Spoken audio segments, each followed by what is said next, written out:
Hello friends, welcome back to my YouTube channel Brain Classes. और आज की class में स्टार्ट करेंगे डिटर्मिनेंट। डिटर्मिनेंट होता क्या है इसके बारे में सीखेंगे सबसे पहले।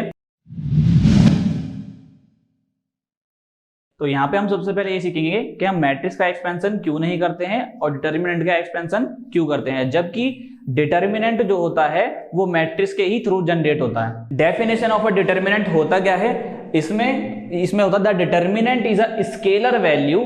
जो मेन पॉइंट होता है हमारा वो होता है एक तो scalar value. The determinant is a scalar value that is the function of the entries of a square matrix. यानी कि यहाँ पर ये जो पॉइंट है, मेन पॉइंट है एक तो यहाँ पर ये स्केलर वैल्यू और दूसरा मेन पॉइंट है स्क्वायर मैट्रिक्स। यानी कि जो भी डिटर्मिनेंट जनरेट होगा वो एक स्क्वायर मैट्रिक्स से जनरेट होगा, ना कि m क्रॉस n मैट्रिक्स से जनरेट होगा। फॉर एग्जाम्पल सपोज करो हमने कोई मैट्रिक्स लिखा है, एग्जाम्पल हमने लिया है, हमने एक मैट्रिक्स लिया अपनी तरफ से a इक्वल्स टू 1 2 3 4। तो यानी कि ये हमने एक स्क्वायर मैट्रिक्स लिया है।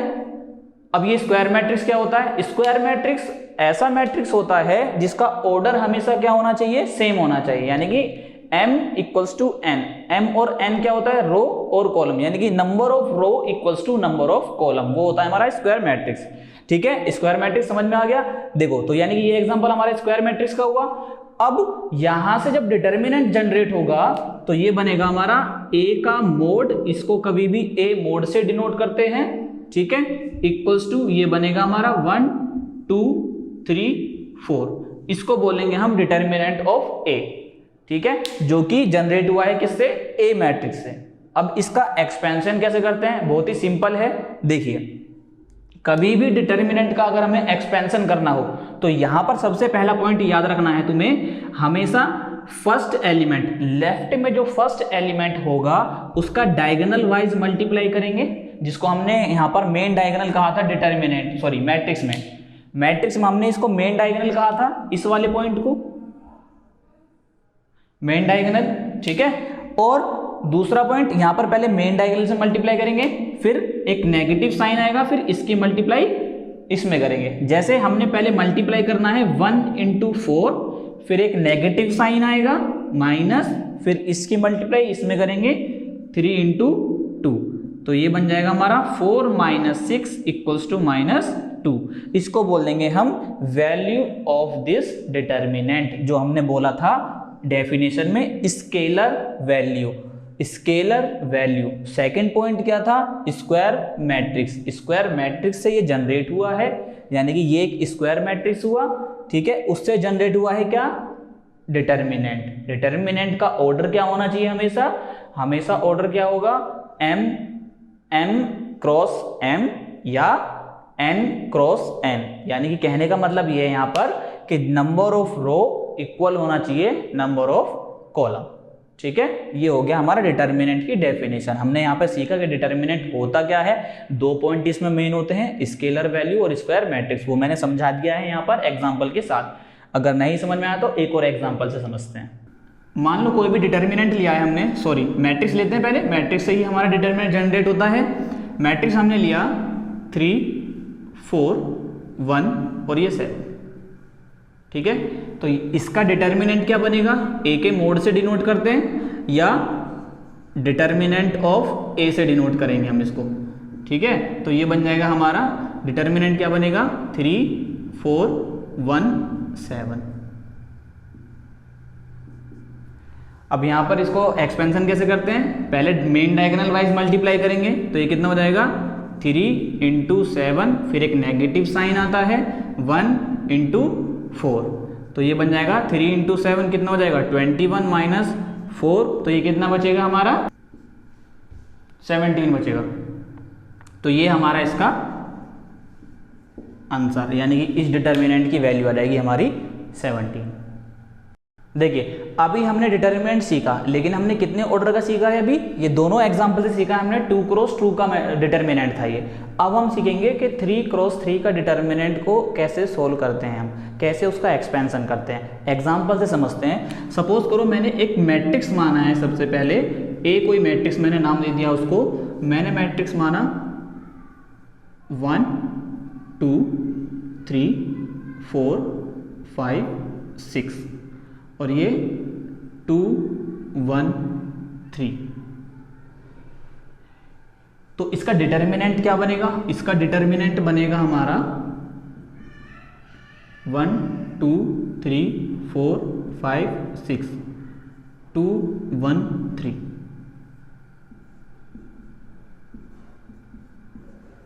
ये आ गया हमारा डिटरमिनेंट। लेकिन इसको सोल्व कैसे करेंगे? तो उसके लिए एक रूल होता है, पहले मैं उस रूल को समझा देता हूं, फिर इस एग्जांपल पे आते हैं। देखना,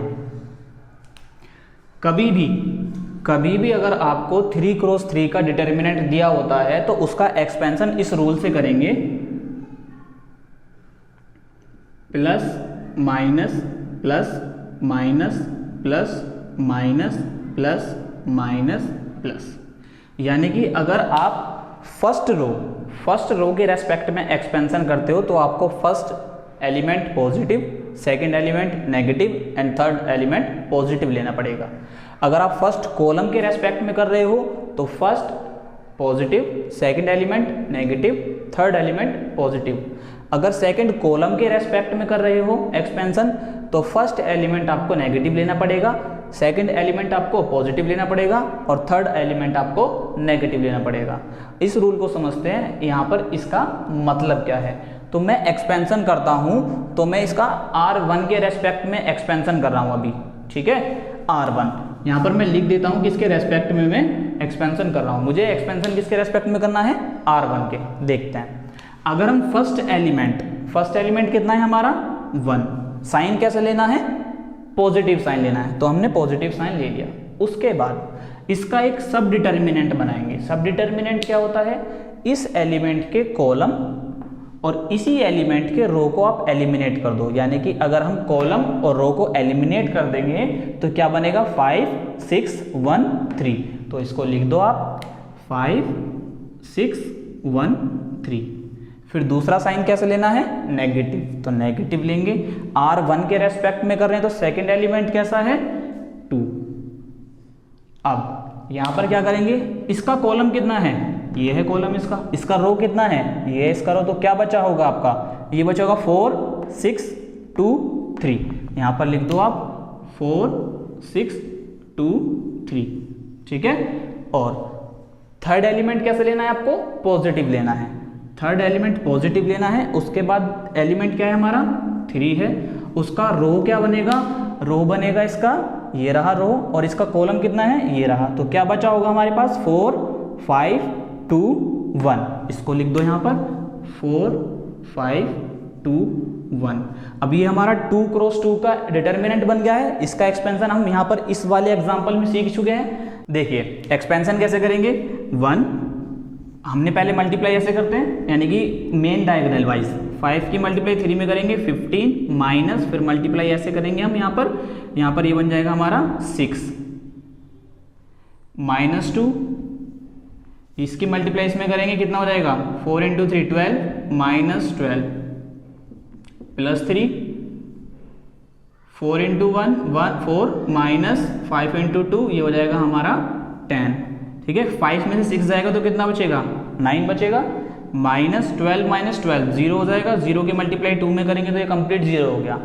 यहाँ पर कितना बचेगा? 4 में से 10 जाएगा, माइनस का 6 बचेगा, माइनस 6 और इंटू 3 तो ये कितना बच जाएगा? माइनस का 18। तो 9 माइनस 18 तो ये बचेगा हमारा माइनस 9 और ये हमारा इस डिटर्मिनेंट की वैल्यू आ जाएगी। ये हमने रेस्पेक्ट में R1 के करा है। अगर आप R2 के रेस्पेक्ट में भी करते हो या R3 के भी रेस्पेक्ट में करते हो या C1 यानी कि कॉलम 1 के रेस्पेक्ट में आप एक्सपेंशन कर रहे हो या कॉलम 2 या कॉलम 3 के रेस्पेक्ट में आप एक्सपेंशन करते हो इस डिटर्मिनेंट का, तो सभी से आंसर कितना आएगा? -9। यानी कि आंसर पे कोई इफेक्ट नहीं पड़ेगा, आंसर हमारा सेम ही आता है, चाहे आप ऑर्डर या कोई सी भी R1 R2 R3 या C1 C2 C3 के रेस्पेक्ट में एक्सपेंशन करते हो। ठीक है, इतना पॉइंट समझ में आया आपको। देखते हैं अब नेक्स्ट टॉपिक पढ़ते हैं इससे कि इसमें डिटर्मिनेंट में अगर किसी स्केलर की मल्टीप्लाई करते हैं तो उस डिटर्मिनेंट की वैल्यू पर क्या इफेक्ट पड़ता है। ठीक है, अगर हम किसी डिटर्मिनेंट में किसी स्केलर से मल्टीप्लाई करते हैं तो उस डिटर्मिनेंट की वैल्यू पर क्या इफेक्ट पड़ता है ये देखेंगे। सबसे पहले हम देखिए, फॉर एग्जाम्पल अगर कोई ए डिटर्मिनेंट हमें दिया हुआ है 1 2 3 4, ये हमारा डिटर्मिनेंट हो गया। अगर सपोज करो मैंने इस डिटर्मिनेंट में किसी स्केलर से मल्टीप्लाई करा, सपोज करो मैंने 2 से, मैंने अपनी तरफ से कोई 2 स्केलर लिया है, आप कोई भी स्केलर ले सकते हो, मैंने मल्टीप्लाई कर दिया, तो ये 2a का मोड हमसे क्वेश्चन में कह रहा है हमें ये फाइंड करना है। तो इसको फाइंड कैसे करेंगे, तो किसी भी स्केलर से जब किसी डिटर्मिनेंट में मल्टीप्लाई करते हैं तो एक पर्टिकुलर रो या एक पर्टिकुलर कॉलम में, यानी कि आप किसी भी एक रो में या किसी भी एक कॉलम में मल्टीप्लाई करोगे, हर एलिमेंट में यानी कि एवरी एलिमेंट में आप मल्टीप्लाई नहीं करोगे। ठीक है, यहाँ पर सपोज करो मुझे 2a का मोड निकालना है, तो मैं क्या करूँगा, 2 की मल्टीप्लाई या मैं इस रो में मल्टीप्लाई करूँगा या इस रो में मल्टीप्लाई करूँगा या इस कॉलम में मल्टीप्लाई करूँगा या इस कॉलम में मल्टीप्लाई करूँगा।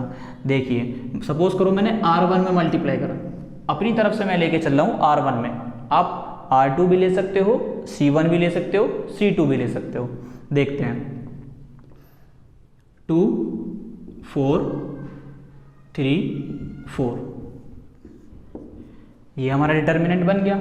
ठीक है, अब यहाँ पर ये देखते हैं ये कितना बना हमारा 8 माइनस 12 कितना बनेगा माइनस का 4, यानी कि किसी भी स्केलर से मल्टीप्लाई हमने या तो पर्टिकुलर रो या पर्टिकुलर कॉलम में मल्टीप्लाई करेंगे।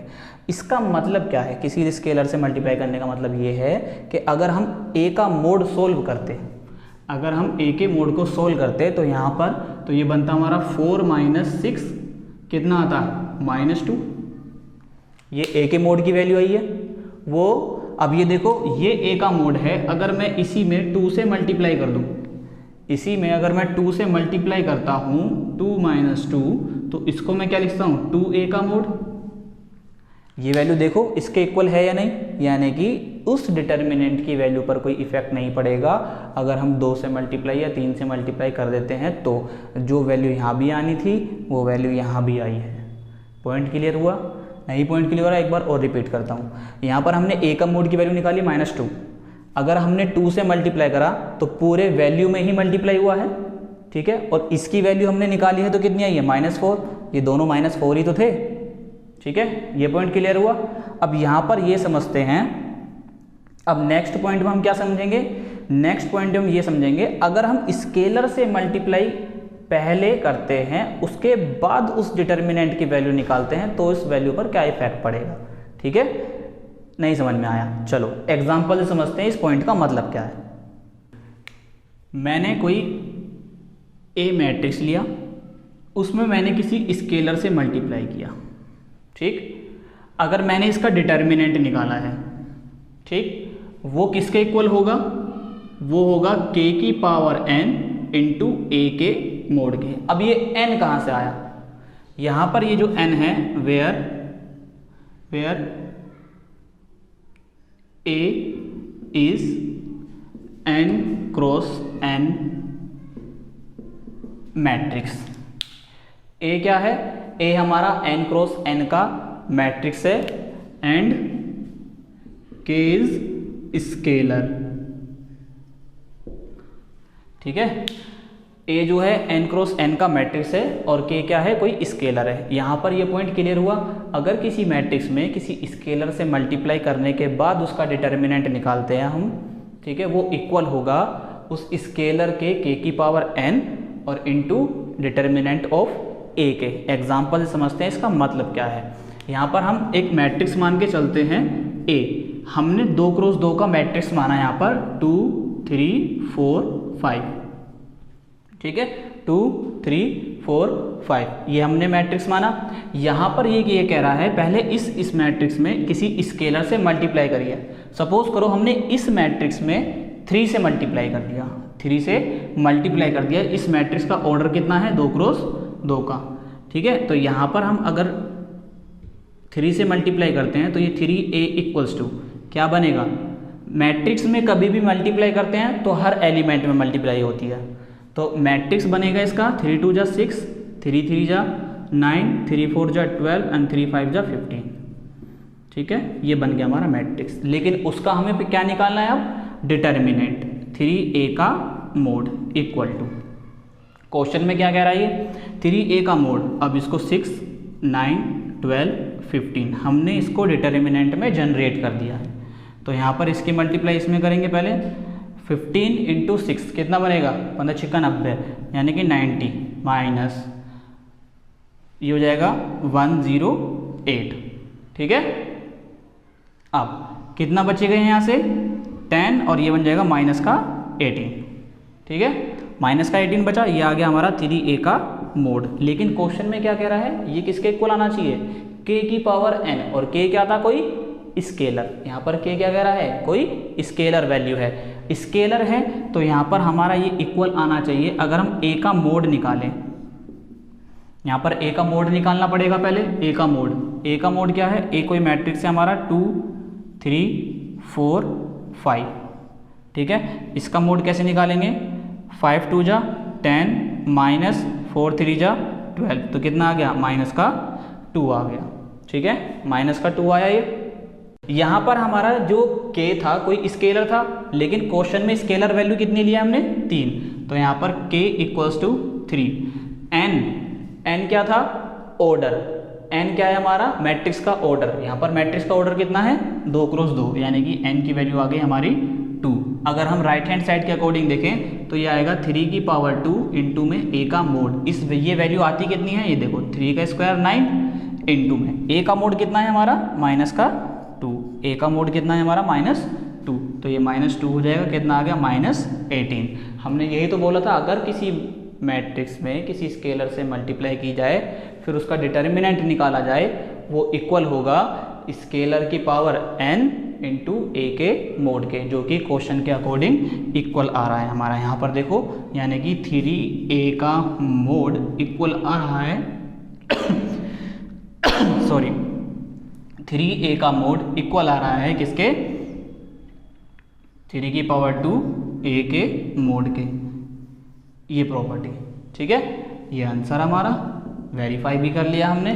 ठीक है, आई होप डिटर्मिनेंट की जितने भी मैंने टॉपिक पढ़ाए हैं अभी आपको क्लियर होंगे अच्छे से। अगर कोई आपको डाउट है इन टॉपिक्स में तो आप मुझे कमेंट बॉक्स में कमेंट कर सकते हैं या मेरे टेलीग्राम चैनल पे आप सेंड कर सकते हैं, लिंक डिस्क्रिप्शन बॉक्स में है। ठीक है, थैंक यू।